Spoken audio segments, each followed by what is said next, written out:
So the moment arrived, the end of the 5th EVA. We'd done everything. We'd accomplished all of our goals, all of the instruments. We'd even put on the extra insulation on the outside of the telescope. And to my great surprise, in that moment when I gave Hubble one last little pat and a salute, I wasn't sad at all. I felt really happy that we'd accomplished all of our goals, we'd done our job and a little bit more, and we were sending Hubble off in the best shape of its entire career. Orbiting 375 miles above Earth is a most extraordinary scientific tool that has forever changed our knowledge of the universe. The Hubble Space Telescope is one of the greatest technological achievements in human history. For 20 years, the world has marveled at its astonishing images of our dynamic solar system and the many wonders beyond. Jupiter-sized exoplanets, orbiting other suns, exploding stars and nebulas, massive exotic galaxies. These and other discoveries not only confirmed many scientific theories, including the existence of mysterious dark matter and star-devouring black holes, but also raised new questions for scientists to ponder about the origins of the universe and the endless diversity of the cosmos.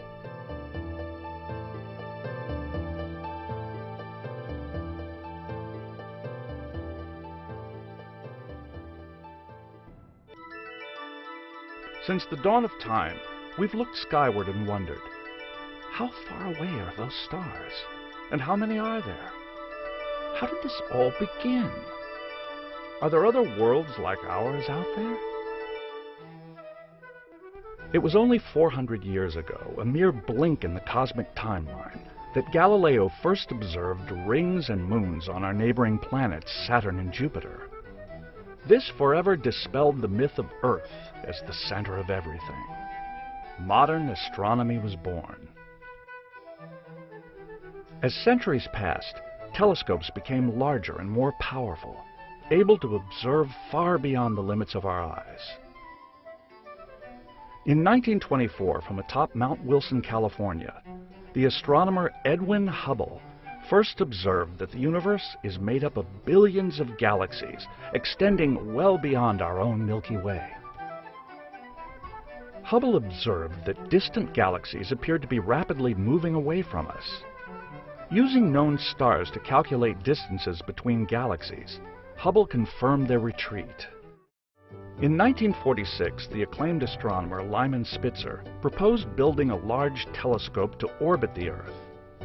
Free of the atmosphere's blurring effects, it would deliver images in brilliant new clarity. You always need visionaries who can look out into the future and think about what's possible. And the motivation that Lyman Spitzer and others in his footsteps had was about getting above the Earth's atmosphere. While Spitzer's idea was well received by astronomers, it would be more than 30 years before funding was granted to begin the design and development. It took time for the technology that people had to catch up to Lyman's initial conception. Named in honor of Edwin Hubble, the orbiting observatory's construction began in 1978 with the creation of an enormous, nearly 8-foot mirror to gather light from objects across the universe. That's kind of the heart, the soul of a telescope. It's the thing that collects the light. Without the mirror, you don't have a telescope.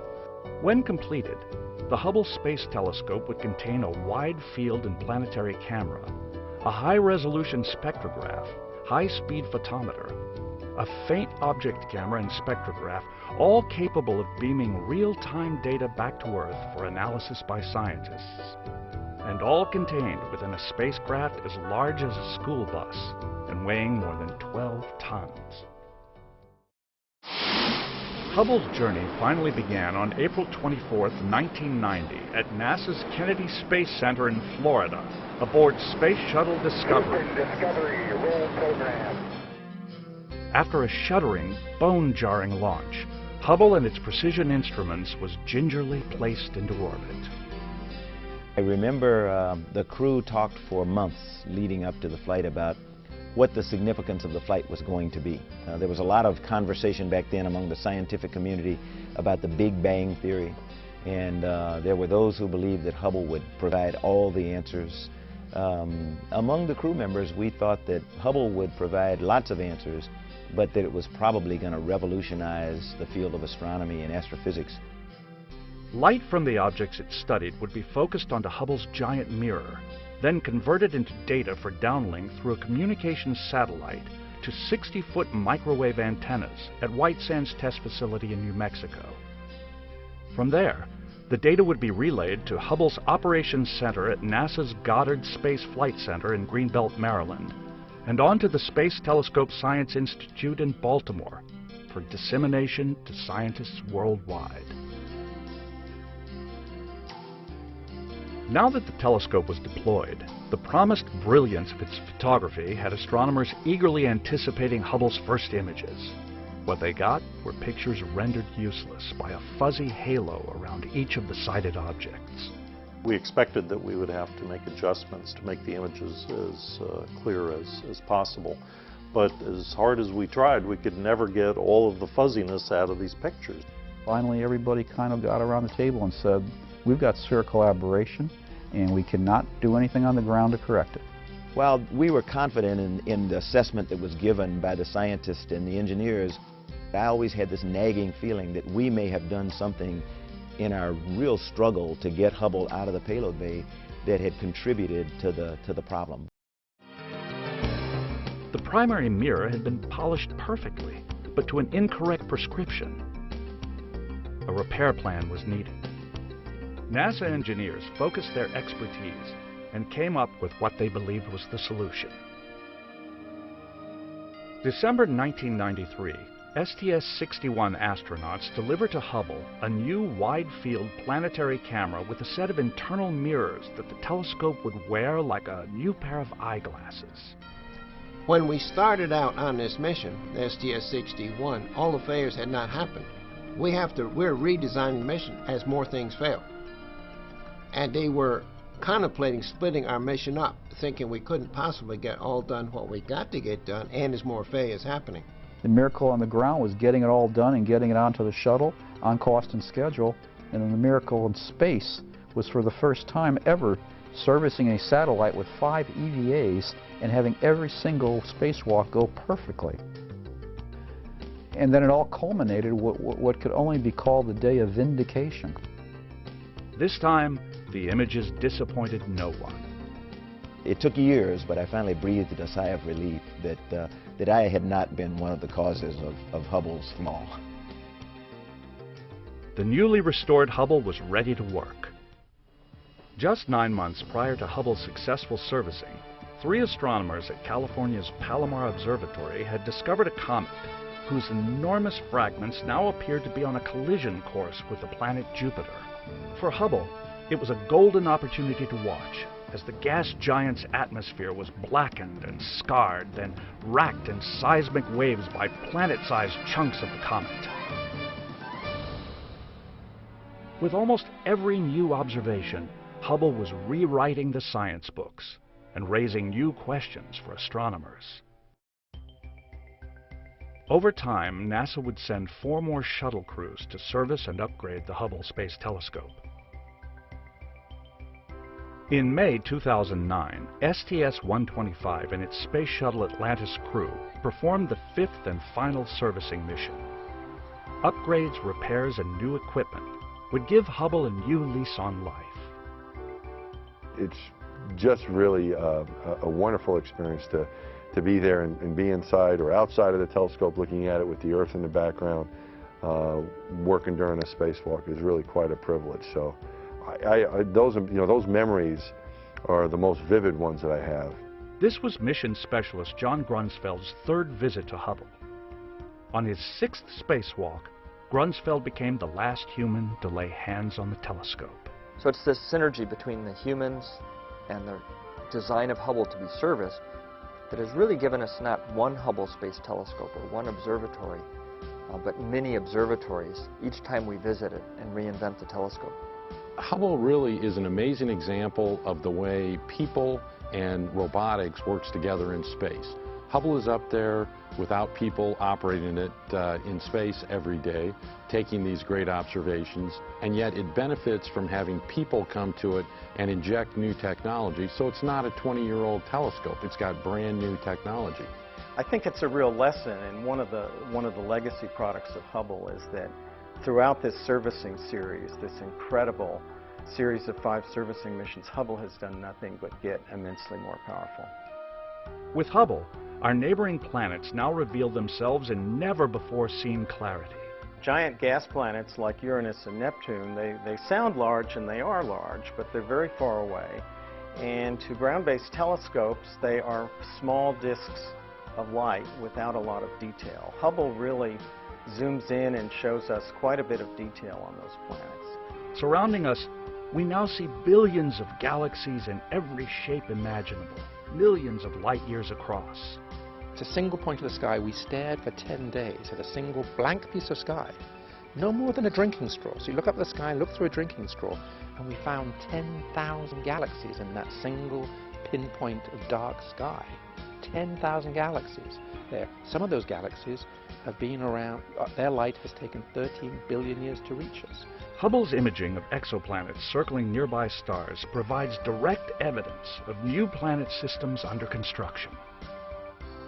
Hubble has given us new insights about how stars die and how they are born.